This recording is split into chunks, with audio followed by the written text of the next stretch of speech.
Programa Constru Business. Constru Business. Oferecimento: Marmoraria Santista e Eng Plus Construtora e Incorporadora.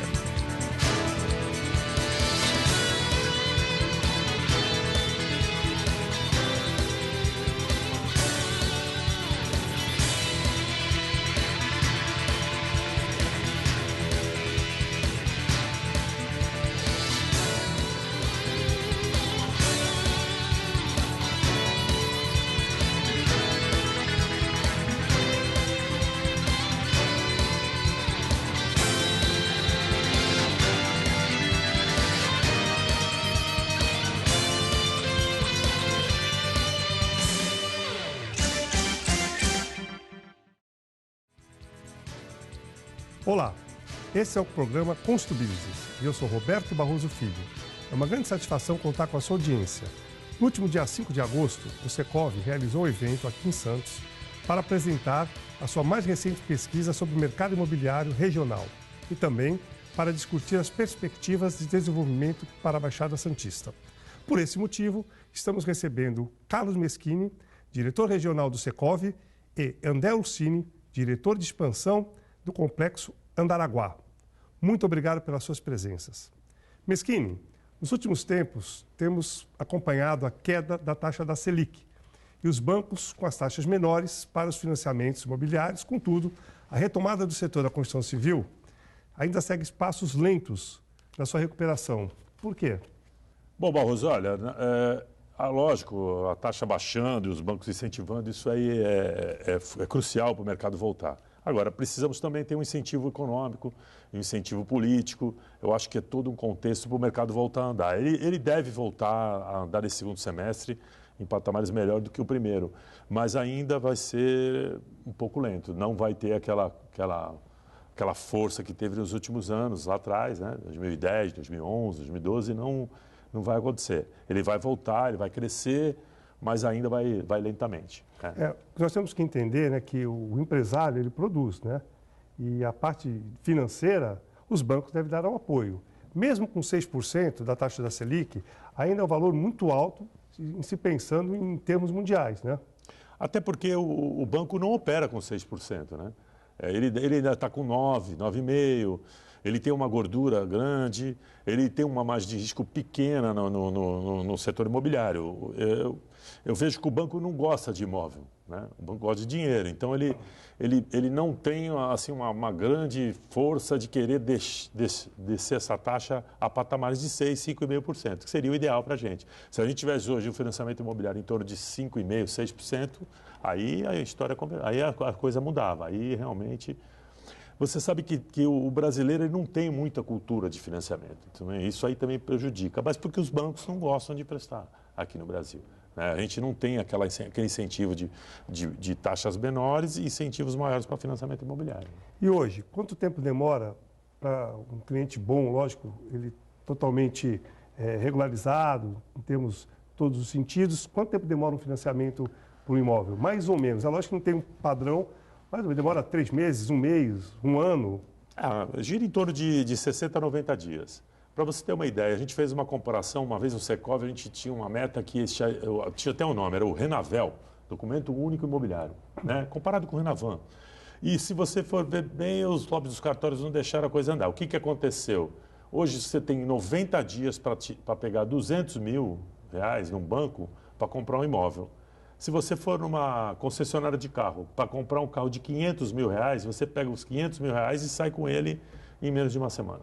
Então, é essa a grande dificuldade. A burocracia dos cartórios, a burocracia das certidões, que os bancos ainda não têm, não gostam de poder soltar o crédito rápido, né?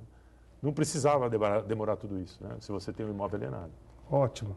André, o que é e o que contempla o Complexo Andaraguá? Bom, o Complexo Andaraguá é uma plataforma logística, né? Ele contempla lá todos os modais. Começa pelo modal aéreo, o ferroviário, o rodoviário a 17 quilômetros do Porto de Santos. Então, ele é uma grande plataforma logística que vai ser instalada numa área de 2.500.000 metros de área de produção. O total da área nós temos lá 12 milhões de metros quadrados, né? Nós temos só 30% de aproveitamento da área, por ser área de Mata Atlântica. Então, a gente ocupa lá 3 milhões e 600, de área líquida dá 2 milhões e meio.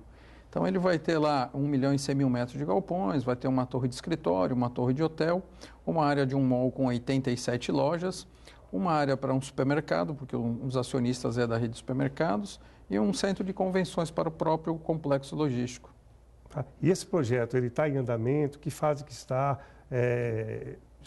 As obras já estão iniciadas? Não, as obras ainda não iniciaram. A gente está terminando um licenciamento ambiental já de 11 anos, né?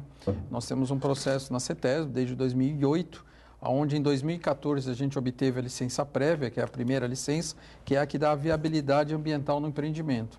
E ela vem com alguns condicionantes, que no nosso caso foram 34 condicionantes, para que a gente começasse a obra. O de número 24 diz o seguinte, que no ano de 2013, 48 indígenas desceram a serra aqui de Pariquera-Sul e se instalaram a 2 quilômetros do nosso terreno.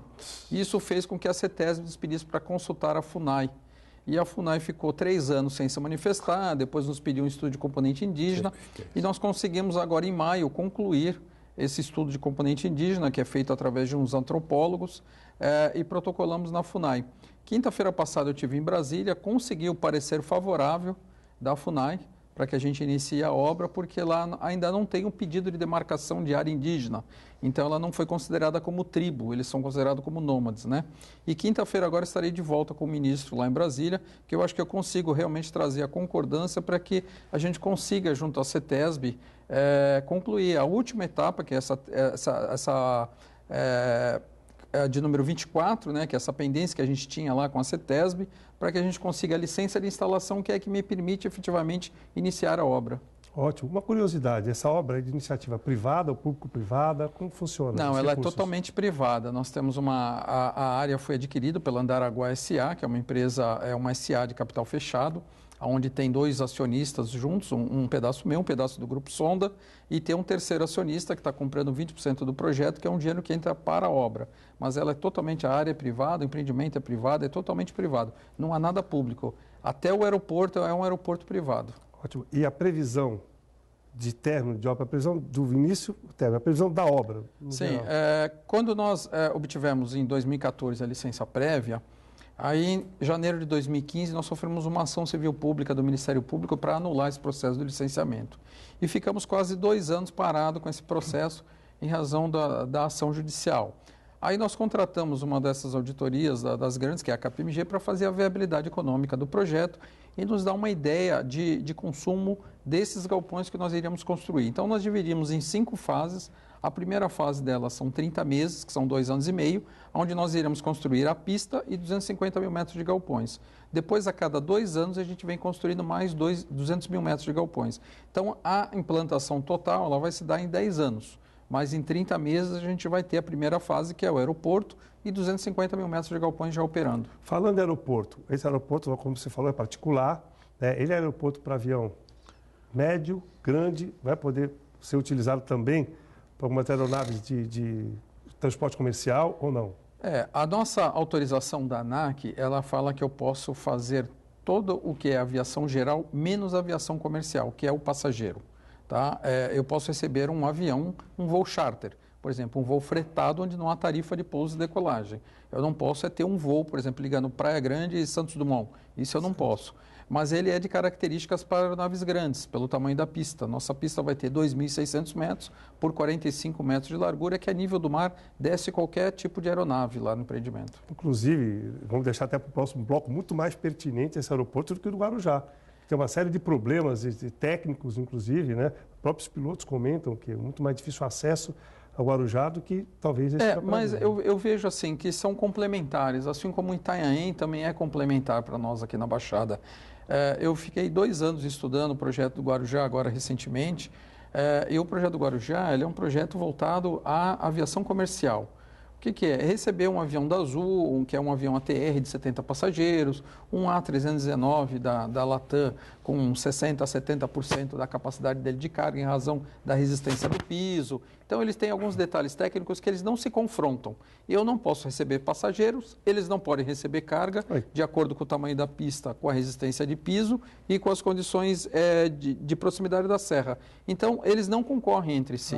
Como Itanhaém também não concorre com a nós. O Itanhaém ele é de características característico de base offshore da Petrobras ou de uma exploradora de base de petróleo. Então, eu acho que os 3 empreendimentos eles estão bem consolidados hoje e um não vai ter competição entre eles, eles vão se complementar. Perfeito, muito bom. Vamos ao nosso intervalo, voltamos daqui a pouco.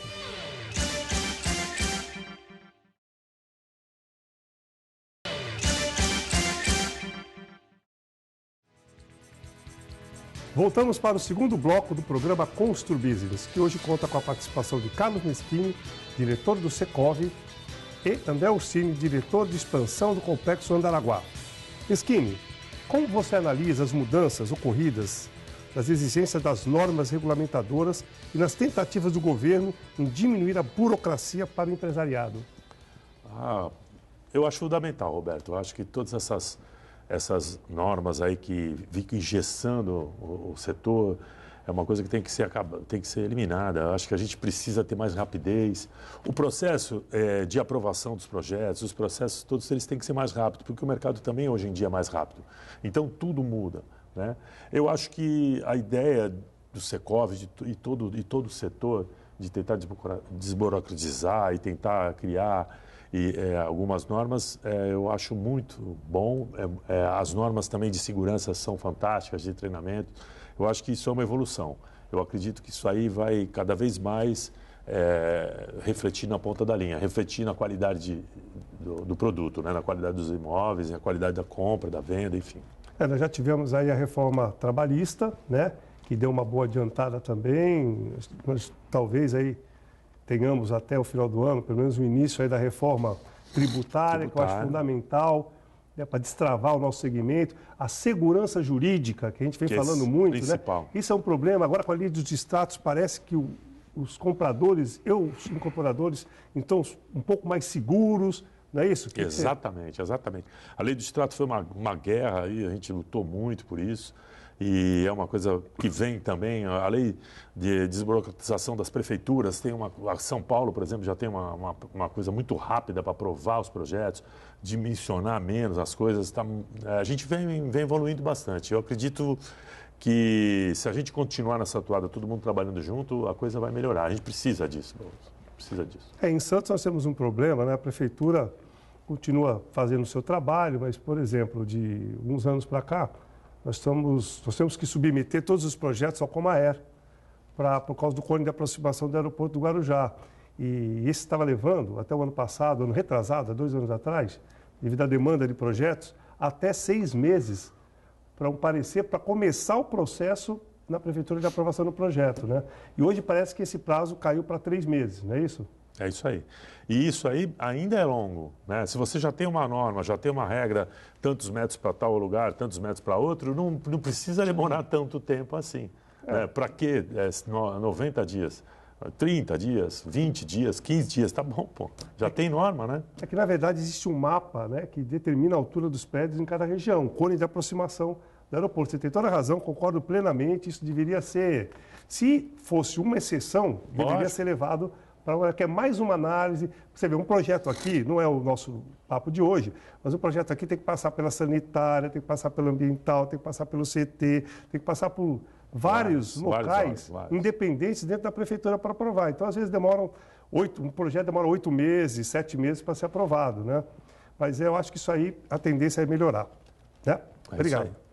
André, como a implantação do aeroporto e de todo o complexo contribuirá para a geração de empregos e para a economia, o desenvolvimento da economia de toda a região?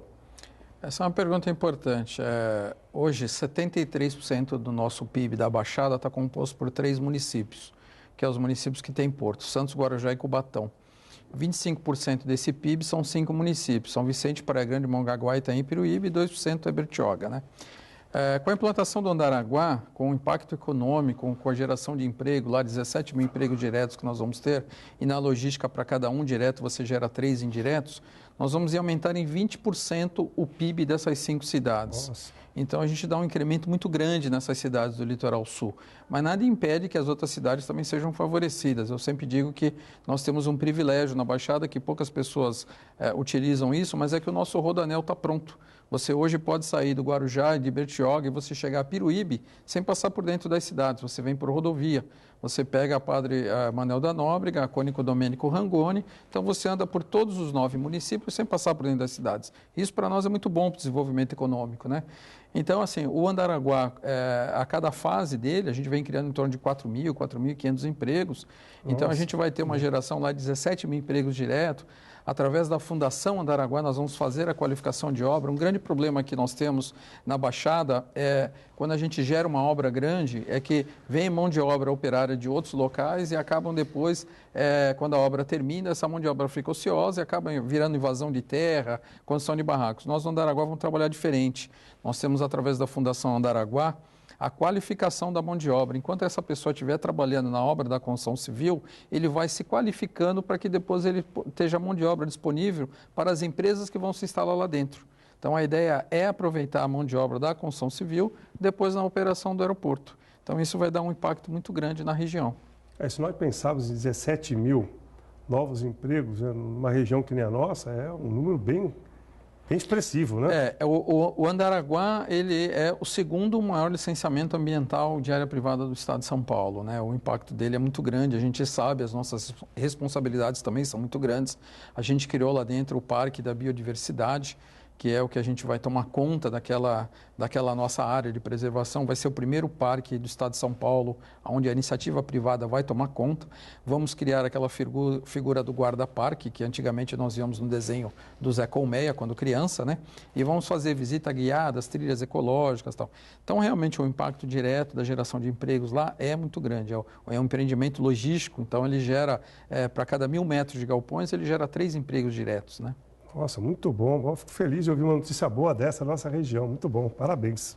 Mesquini, nos últimos 12 meses, nós tivemos um aumento de 5,4% na venda dos imóveis da região da Baixada Santista. Você acha que isso já é o reflexo de uma melhora do mercado ou simplesmente um consumo de estoque excedente que tem no mercado? Um pouco de cada coisa, né? Eu acho que é também o consumo, né, de grande estoque, isso é natural. A adequação desse consumo vai das negociações, né? Os imóveis estão sendo melhor negociados para poder desovar o estoque. E também há um crescimento natural, que é essa retomada, né, do que ficou parado em 2015, 2016 e 2017 já foi recuperando e de 18 para 19 a gente está crescendo de novo. Aí a tendência é crescer para 22, aí a gente chegar em patamares que a gente vai ter, que eram normais aqui para a gente, né, antes de tudo acontecer. Até porque há 3 anos atrás, ou 4, o PIB da construção civil chegou a 10% negativo. Exatamente. Depois ele veio, acho que foi o fundo do poço, né? Fundo do poço. Há uns 4 anos atrás. Agora ele vem melhorando. Ainda não está positivo, ou já está? Não, ainda agora está positivo, está quase. Está um pouquinho, já está subindo um pouquinho, né? Mas também aconteceu de tudo aqui, né?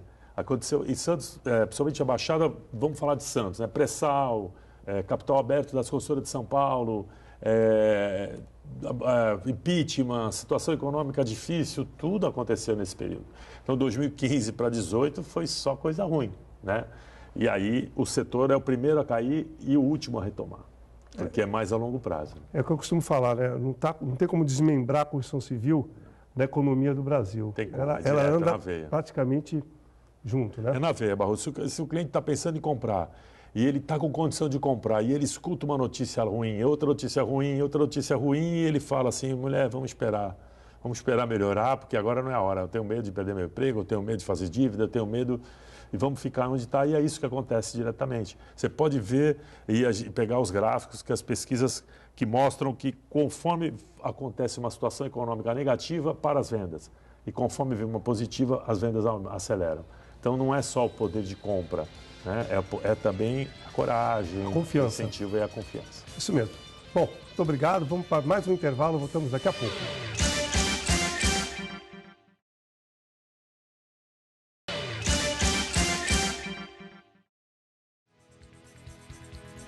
Voltamos para o último bloco do programa Constru Business. Além das vinculações na grade da TV Santa Cecília, acompanhe o nosso programa pelo YouTube, Facebook e Instagram. Basta digitar Constru Business TV. Continuando com o nosso papo com o André e com o Carlos Mesquini. André, uma obra desse vulto vai gerar uma série de empregos, principalmente para os trabalhadores da construção civil. Que tipos de empresas, indústrias, poderão se instalar no Complexo Andaraguá? Excelente pergunta. Nós fizemos algumas pesquisas de mercado até para saber quais seriam as empresas interessadas, né? E deu, para nossa surpresa, diversos segmentos. Porque muitas empresas recebem mercadoria aqui no Porto de Santos, acaba tendo que levar essas mercadorias para o interior de São Paulo, para a Grande São Paulo, para poder produzir, muitas vezes volta ao Porto de Santos para serem exportadas. Então, o que a gente acabou recebendo na pesquisa? Indústria farmacêutica, indústria têxtil, indústria metalúrgica, deu diversos segmentos delas interessadas em se instalar na nossa região. O que faltava era um empreendimento com essas características que a gente está montando, que é de plataforma logística, né, para que essas empresas despertassem interesse e vir para a nossa região. Da mão de obra que a gente vai gerar, eu sempre digo para as pessoas que elas têm que se qualificar. Durante todos esses anos, nas audiências públicas que eu fiz, até agora foram 14 que eu fiz durante esse tempo todo, eu falo para as pessoas, não adianta ficar em casa esperando a chance da vida, achando que vai bater na porta. Não é. A pessoa tem que se qualificar, a pessoa tem que estar no mercado de trabalho, a pessoa tem que estar se graduando para que quando a oportunidade chegar a aparecer, ela esteja com a graduação que seja atendida pela empresa que vem para cá. Então, eu sempre falo para as pessoas, estudem, se qualifiquem, vão atrás dos seus objetivos, porque ficar em casa esperando oportunidade não vai aparecer, né? E da mão de obra da construção civil lá, diretamente vão ser 4.500 empregos. Nossa. Então, é bastante, né? Haja visto que uma obra grande, hoje em torno de 1.200, 2.000 funcionários. Nós estamos lá no complexo todo, 4.500 operários. Só fazendo uma parte, num prédio hoje de 15 mil metros quadrados, a média de trabalhadores, diretos e indiretos, não passam de 150. Exatamente. Estamos falando em 4.500. Quantos prédios equivale a isso? Equivale bastante, porque é 1.100.000 metros de galpões, né? Impressionante. Então, é uma obra... Não, só para o telespectador entender o vulto dessa obra. Na sua proporção aí, nós estamos falando algo em torno de 150 prédios, né? Em construção conjuntamente, fora o prédio comercial, fora a área do mall, fora a torre de hotel, quer dizer... Então, realmente é o que eu falei, é uma obra muito grande, ela é vultuosa, por isso que ela está até dividida em etapas, né? Mas vai ter oportunidade de trabalho para aquele que está disposto a erguer as mangas e ir atrás, vai ter oportunidade para todo mundo, sim. Espetáculo, mais uma vez, parabéns. Meschini, qual o valor médio do metro quadrado na nossa região? E como está a nossa região com relação às outras regiões do estado de São Paulo? Bom, na Baixada a gente está em torno de R$ 6.137 o metro quadrado, né? R$ 6.000 a média da Baixada, porque abaixou um pouquinho, porque Minha Casa Minha Vida deu uma acelerada agora, nesses últimos anos. Se você pegar Santos, a gente tem aí em Santos aí uma faixa de 7.500, 7.400 na média, nos valores, nos lugares melhores, nos lugares inferiores. Então, a faixa é de R$ 6.130, R$ 140 o metro quadrado. Campinas, a gente já tem um valor um pouco acima, né? Tem em torno de 7.500. E no ABC, que é uma outra faixa bem alta, também está em torno de 6.500. Então, essas três regiões são as que mais puxam e que elevam realmente o metro quadrado num valor um pouco acima do mercado das outras, né? As outras é um pouco mais baixo, as outras cidades, né? É importante, viu, Carlos, que você comentou agora há pouco, esses valores foram considerados principalmente, né, em função dos imóveis de baixo padrão, Minha Casa Minha Vida. Porque o telespectador que ouve, né, esse número 6.100, nossa, mas eu vou no stand e está 7.500, está 8.000. É lógico, imóvel próximo à praia tem um valor totalmente diferenciado, né? Minha Casa Minha Vida, talvez 4.000, 4.500 metros. Então, a média desse valor deu 6.100 e poucos. Não, e nós estamos falando das 4 cidades da Baixada, né? Essa estatística aí, essa pesquisa que a gente está apresentando é Santos, Guarujá, São Vicente e Praia Grande. Na verdade, não estamos falando só de Santos. Santos não tem quase Minha Casa Minha Vida, né? É pouco ainda, né, a quantidade de imóveis de padrão baixo. Então, a gente está numa média aí que ela é boa, por incrível que pareça, ela ainda é alta. Se você comparar a quantidade de Minha Casa Minha Vida e do índice da baixa moradia. Lógico, né? A carência habitacional é muito maior na baixa renda, né? A gente trabalha na classe D com um índice, a carência habitacional absurda, né? E a gente tem muita demanda para isso aí. Então, alguns anos atrás, o imóvel de Guarujá era o mais caro. Alguns anos atrás, muitos anos atrás. Hoje, da Baixada Santista, quem lidera? Santos? O preço de metro quadrado mais valorizado é de Santos, sem dúvida. Praia Grande tem reagido bem, né? Santos não supera Praia Grande nem em venda e nem em lançamento, né? Mas em preço, em qualidade. E por que isso? Por que Praia Grande tem maior desenvolvimento? Ela tem um desenvolvimento maior, porque ela é uma cidade que cresce mais, ela tem uma expansão maior, né? E ela não sofreu tanto as consequências do pré-sal e as consequências políticas que aconteceram nas últimas regiões. Então, Praia Grande teve uma situação política favorável nos últimos anos, né? Não que Santos também não teve, também não foi pior como o Guarujá. O Guarujá foi bem pior, mas na parte estrutural de obra, né? Se a gente vê, Praia Grande tem preço melhor de obra, ela consegue ter um custo melhor para a construção, ela tem uma qualidade hoje de construção boa, né? E ela consegue ter um preço final melhor. Então a gente tem uma migração para lá, né, Barroso? Muita gente que percebe como o André que a gente tem um rodoanel aqui fácil, ela vai morar em Praia Grande. Ela tem uma qualidade boa, ela mora de frente para o mar, com preço, com estrutura, com uma arquitetura boa, né? Então ainda está existindo isso também. Existe uma migração de alguns moradores de Santos para lá. Já existe, né? Já existe. Tá maravilhosa a orla da praia, está espetacular. E a qualidade de vida muito boa, né? E a gente tinha medo da parte toda de saneamento que resolveu, da parte de saúde que resolveu e a parte de segurança principalmente que melhorou bastante. Então tudo isso aí resolvendo, tudo isso aí melhorando, a gente acredita que Praia Grande deva crescer bastante. Agora, Santos ainda é Santos, né? Não tem jeito. A qualidade de moradia, a força, o potencial capitalista de Santos é incomparável. Bom, infelizmente chegamos ao fim do nosso programa. Sem antes agradecer muito a presença do André Ursini. É um prazer para mim, eu que agradeço a oportunidade, estarei à disposição para quantas vezes vocês me convidarem, estarei de volta aqui. Muito obrigado, Carlos Meschini, muito obrigado aí por... Eu que agradeço, Barroso. Na verdade, eu gostaria de colocar que hoje era o meu vice-presidente, o Frederico Monteiro, que via aqui, né? E ele ficou doente e aí a gente veio representar o Secov. Por isso que eu venho de novo com o maior prazer aqui, né? Eu já estou virando freguês do programa. Muito bem representado. Muito obrigado aí por ter chamado a gente. Nada. Muito obrigado pela audiência. Nos vemos na próxima semana. Até mais.